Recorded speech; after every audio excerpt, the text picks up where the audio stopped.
Hello everyone, in this video, I will show you how to download and install Reshade for The Sims 4.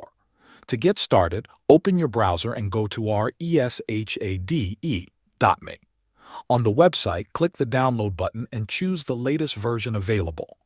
Once the file starts downloading, save it in a location that is easy to access. After the download is finished, locate the Reshade setup file and open it. When the installer launches, it will ask you to select a game. If The Sims 4 appears in the list, select the 64-bit version. If it does not appear, you will need to find the game folder manually.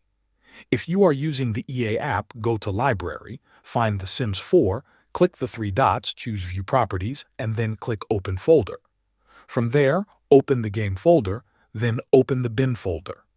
Copy the path of this folder. Go back to the Reshade installer, click Browse, paste the folder path, select that file, and click Open.